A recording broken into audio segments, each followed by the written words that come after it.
So hey there, beautiful people. This is Lindy Ford, registered dietitian, clinical and licensed nutritionist, and nutrition detective. So I have Lorie with me here today, and I'm excited for you to hear what she has to say.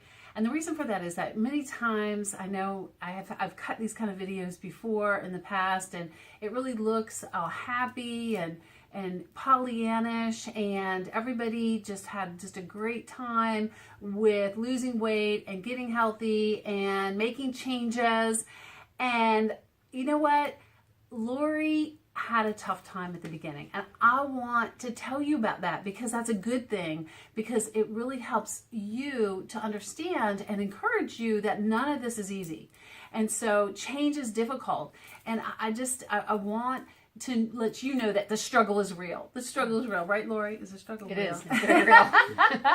So it was kind of funny, but not funny. About week 3, when Lorie came to see me, she said to me, and let me, I don't want to put words in your mouth, but she said, Lindy, this is really hard.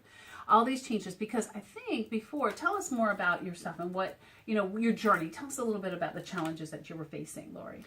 So I was a person that I grew up and I could always eat whatever I wanted, and it was the envy of the whole world. And but as I got older, I was definitely abusing that. And when I added a very poor diet to a insurmountable amount of stress, the two came together and brought me down. So I was a person that thought nothing could ever affect me. Mm-hmm. So I could eat Cheez-Its for lunch and eat pizza 3 times a week and run to go get a Mountain Dew because that was my rest time and my reward. And I could handle all the stress that I used to handle when I was 20.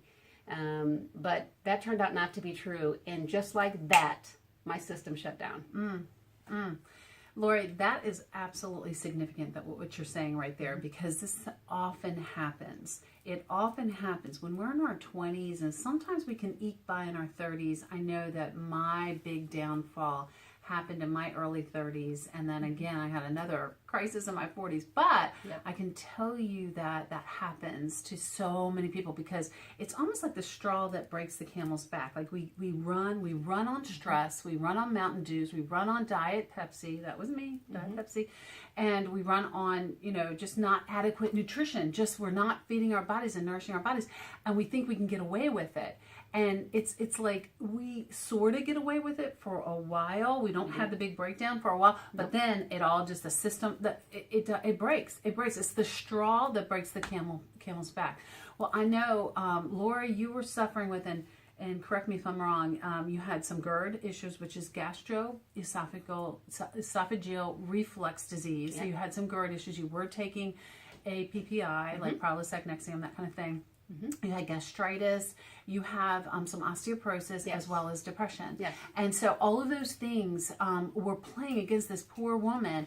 And so, but in Lorie's favor, I have to say this, what it was so good about working with her and so encouraging to me, first of all, she, as hard as all this was, because when you are down and when you have a broken system, things are hard. Things just are. It's almost like you're walking. Isn't it kind of like you're walking through quicksand, or you're walking through peanut butter? I say it's awful. It is. It's awful. And I've been there, so I know that I went through this as well. But she wasn't really into taking prescription drugs. She was taking that one, but it was only going to be because her doctor was only going to have her on it for a short amount of time.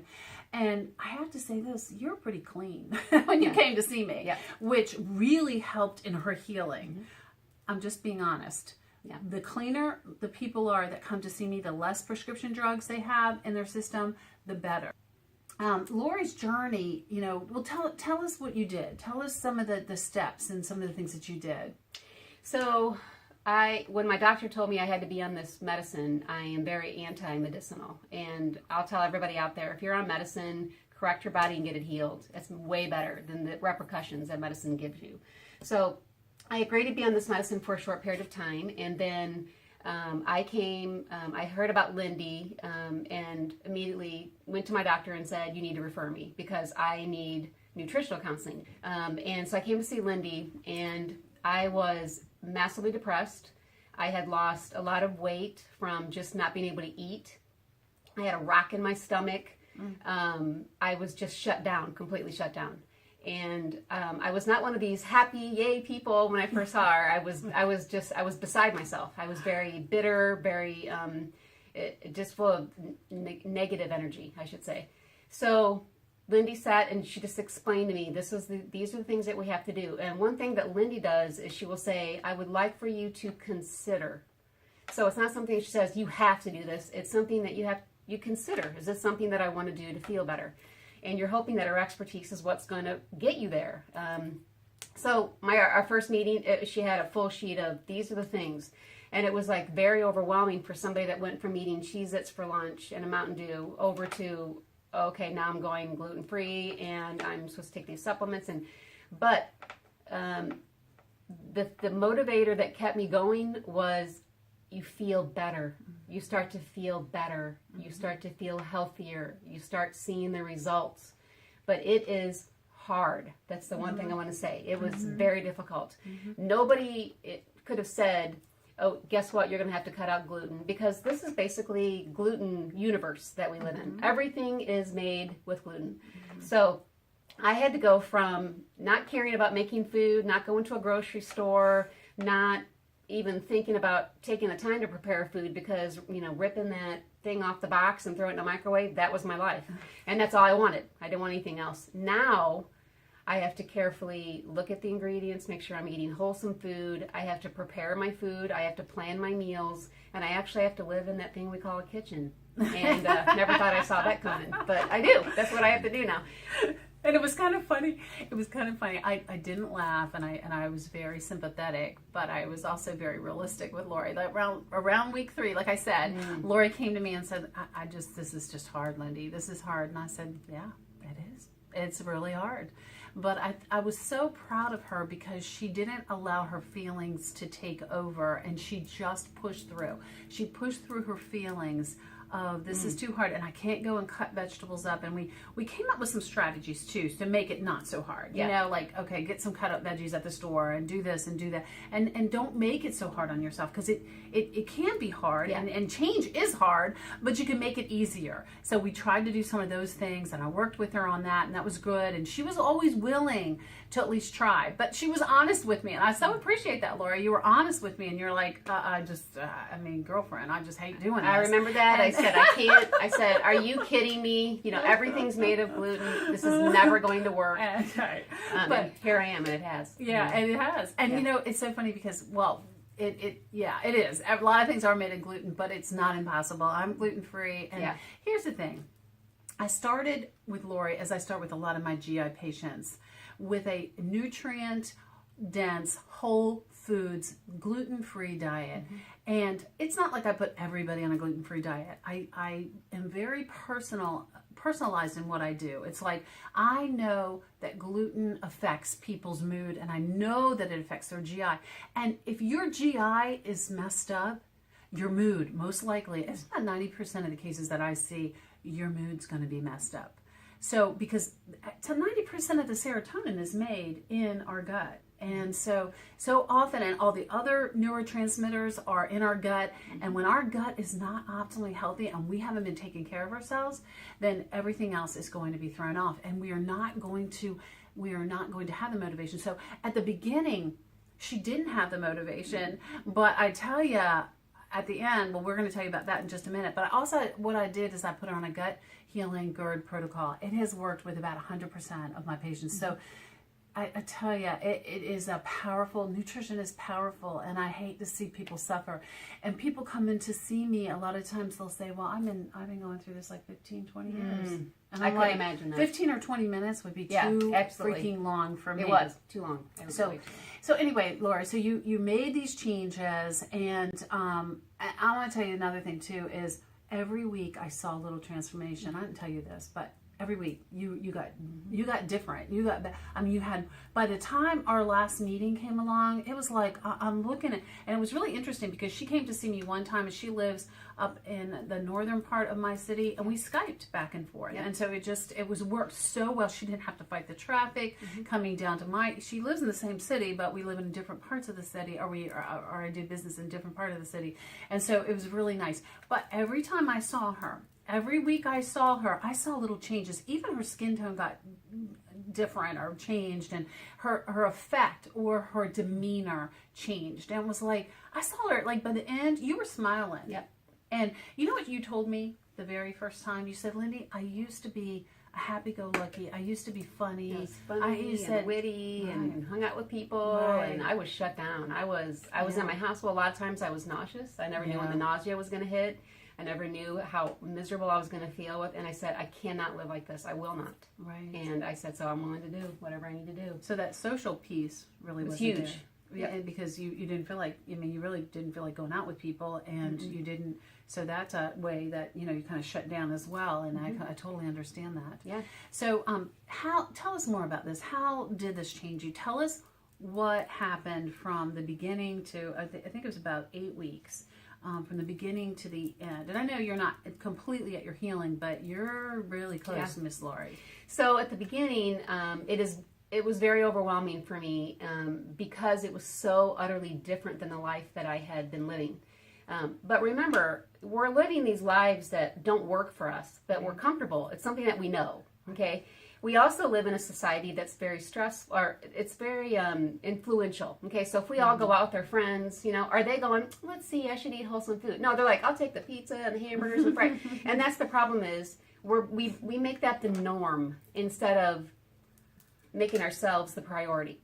So this is the one time you have to be selfish.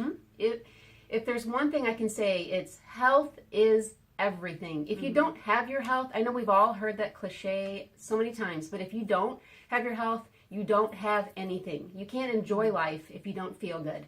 And so what I did was I tackled this head on, and what I had to do was get into a rhythm. And so it was, at first it was difficult. I was like, how am I going to do this? But Lindy also gave me some websites of other people that had created recipes because they too have been dealing with issues. And some of these people were much younger when theirs hit. One especially, a very popular website, and she was 22, just out of college, ready to start her life, just got married, and boom, it hit her. So it can be at any stage.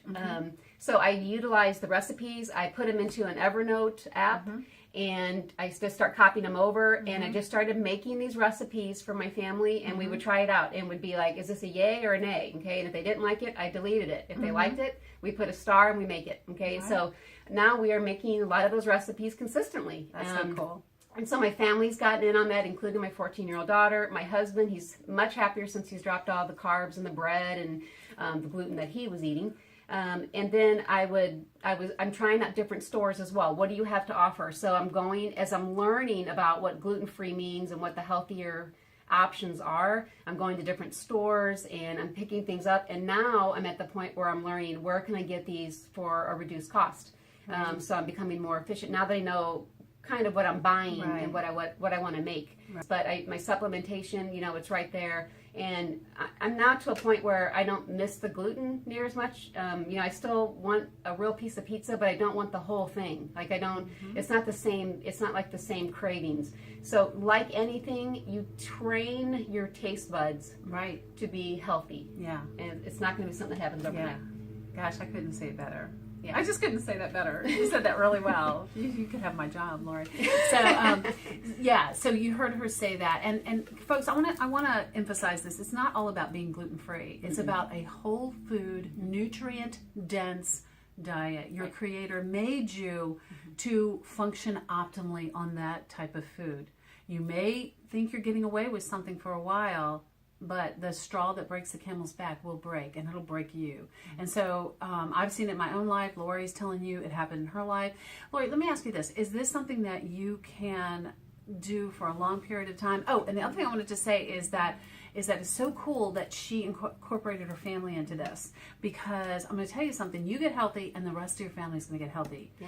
I know that they're not going to probably follow everything that you do, but because, especially if you're the one buying food or you're the one that's cooking food, I know my family is healthier because I am healthy. They are not perfect and neither am I, but we're healthier together Yeah. as a family, and that's a real sweet thing. So is it sustainable, Lorie? Can you put this up? You know, it's kind of like, you know, another kind of cliche saying is like, you know, we wouldn't be putting, you know, corn oil or whatever into our gas tank, right, to drive around for our car to function. Health needs to be looked at where food is your fuel. And it's not, you want to enjoy it. Life is about enjoying life, you know, about food too, but you know, when you have the fuel to run on and you feel good, you're able to tackle anything that's in front of you. I mean, I was to a point where I couldn't even hardly walk outside. Okay, that's pretty sad. That's pretty sad. Now it's becoming a way of life. It's not something that I plan to drop if I'm not working with Lindy anymore. It's not something where, you know, she's going to see me eating pizza out or whatever. It's not, that's not the way it is. It's something I can definitely pick up because my brain has trained and I'm in that rhythm now where it's become much easier. So the hardest part of all of this is the change, but it's kind of like when you start an exercise program, you know, you might not feel good and you don't even want to get up, and the thought of having to even work out is like, are you kidding me? But what are you looking for? What is the end result that you want? Well, with health, you have to have it. Right. Bottom line. And I can tell you that it is sustainable, and I think Lorie is going to be doing this until she's 90 years old. Yeah. Because I think the reward of feeling better is greater than the cost of the little bit of inconvenience of preparing meals and thinking about what you're eating and eating those good foods that are going to nourish your body. I think the cost of that is so much less than the cost of not feeling well. Do you? Yeah, agree? I'm even switching out over. I'm putting on. I'm using natural even skincare now because you know a lot of those are hormone disruptors, and I don't want that. And I can't afford that. I want to feel good, and I don't want that to be something else that's interrupting my life. Absolutely. So it's just a big package, and also stress reduction. I mean, we're probably going to be doing a video on that in the future. Stress, because stress creates cortisol, and cortisol does all kinds of ungodly, terrible things in your body. So it isn't all about nutrition. But what I say to people all the time is like, if you get this nutrition piece of it in line, you can deal. You're much better able to deal with the other stresses in life, and so it just makes things easier for you in dealing with just stress of our everyday world. Thank you, Lorie, so much, and thank you for your honesty, and thank you so much for just trusting the process. You did it beautifully, and you reaped the benefits of it. So, is there anything else you wanted to say? No, I think you need to do this for yourself. I mean, bottom line. I mean, I wanted to function and I wanted to be myself again, but I wanted to be a better form of myself. And we always learn a lot about who we are from the dark times, and I did get to learn more about myself through all of that. And so we come out much more resilient and ready to tackle like something else that comes on, and that's kind of where I'm at now. So just keep it up. Yeah. Well, that is an encouragement, and I hope that is a great encouragement to you, because if Lorie can do it, if I can do it, you can do it. Yeah. So thank you so much for viewing today. I appreciate you being here. Please, please, please subscribe to this YouTube channel and join our YouTube family, as well as liking Lindy Ford Nutrition and Wellness on Facebook and following me on Twitter and soon Instagram. So thank you so much for being here, and remember that everybody deserves to be optimally healthy. Thanks so much, and I'll see you in the next video. Bye-bye.